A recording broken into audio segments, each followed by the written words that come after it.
उस स्थान पर एक बारी थी जिसमें यीशु और उसके चेले गए।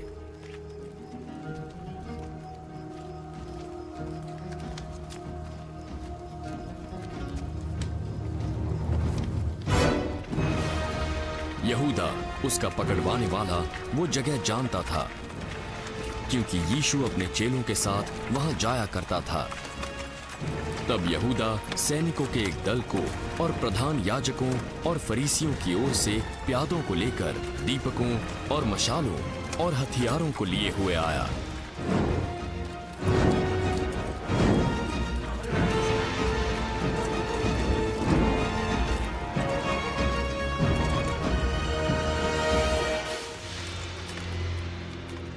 यीशु वो सब जानता था जो उसके साथ होने वाला था, तो वो आगे बढ़ा और उनसे पूछा, वो कौन है जिसे तुम ढूंढते हो?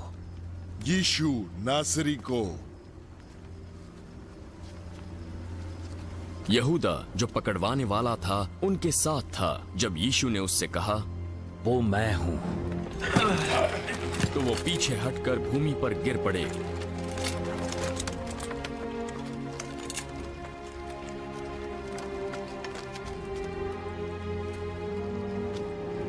यीशु ने फिर उनसे पूछा, तुम किसको ढूंढ रहे हो? यीशु नासरी को। मैं तो तुमसे कह चुका हूं कि मैं हूं। यदि मुझे ढूंढते हो तो इन्हें जाने दो।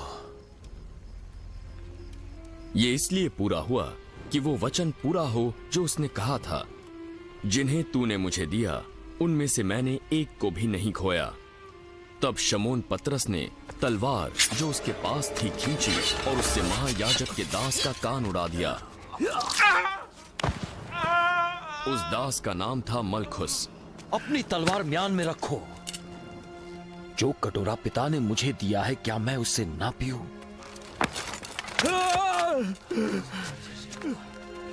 तब सैनिकों और उनके सूबेदारों और यहूदियों के प्यादों ने यीशु को पकड़कर बांध लिया।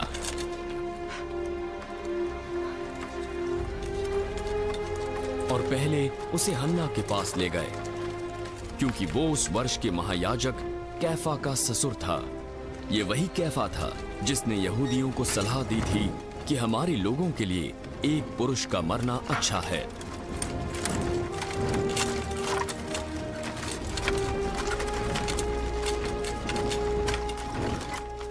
शमौन पतरस और एक दूसरा चेला यीशु के पीछे हो लिए।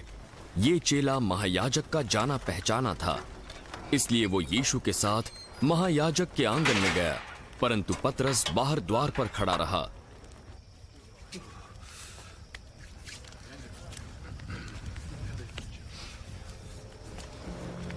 तब वो दूसरा चेला जो महायाजक का जाना पहचाना था बाहर निकला और द्वारपालक से कहकर पतरस को भीतर ले आया।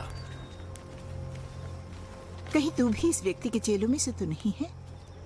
नहीं, मैं नहीं हूं।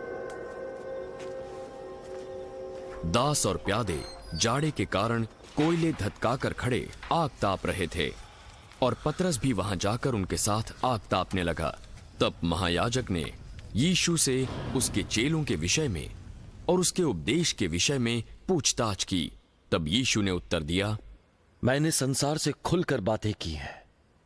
मेरे सारे उपदेश आराधनालयों और मंदिरों में किए, जहां सारे लोग इकट्ठा हुआ करते थे।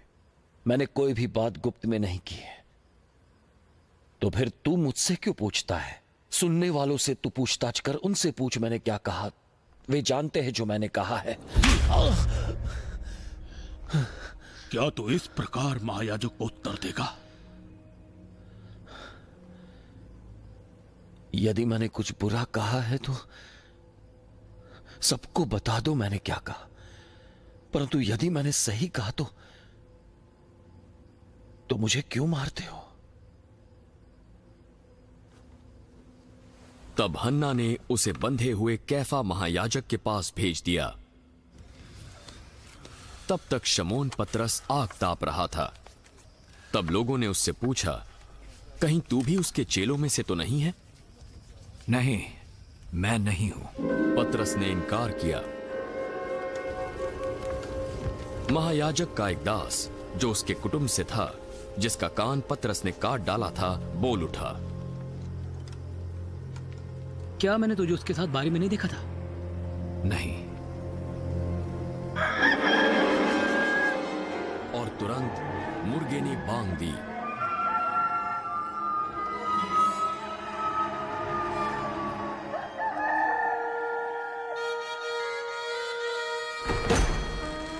जब भोर का समय था, यीशु को कैफा के पास से गवर्नर के किले में ले गए।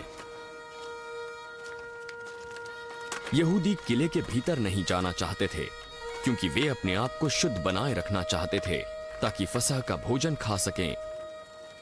तब पिलातुस उनके पास बाहर निकल आया और कहा, तुम इस व्यक्ति पर क्या आरोप लगाते हो? यदि उसने अपराध नहीं किया होता तो हम उसे तेरे पास नहीं लाते। तुम ही इसे ले जाकर अपनी व्यवस्था के अनुसार उसका न्याय करो। हमें अधिकार नहीं कि किसी का प्राण लें।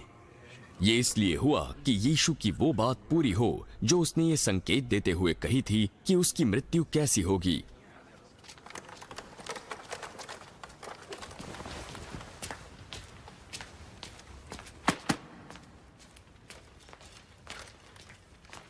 तब पिलातुस फिर किले के भीतर गया और यीशु को बुलाया।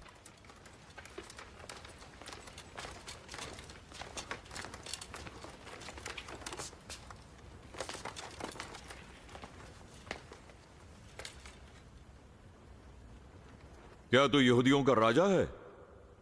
क्या यह प्रश्न तेरी ओर से है या किसी दूसरे ने मेरे विषय में तुझसे कहा? तू क्या सोचता है मैं यहूदी हूं? तेरी ही जाति और प्रधान याजकों ने तुझे मेरे हाथ सौंपा है। तूने क्या किया है? मेरा राज्य इस संसार का नहीं है। यदि मेरा राज्य इस संसार का होता तो मेरे सेवक लड़ते कि मैं यहूदियों के हाथ सौंपा न चाहता, परंतु मेरा राज्य यहां का नहीं है। तो क्या तू राजा है? तू कहता है कि मैं राजा हूं। मैंने इसीलिए जन्म लिया और इसीलिए संसार में आया हूं कि सत्य की गवाही दूं। जो कोई सत्य का है मेरी सुनता है। और सत्य क्या है?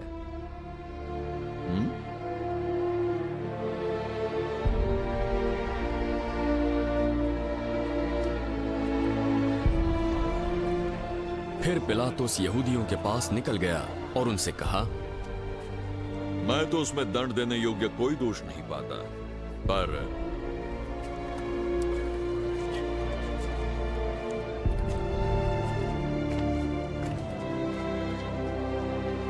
तुम्हारी ये रीति है कि मैं फसह में तुम्हारे लिए एक व्यक्ति को छोड़ दूं।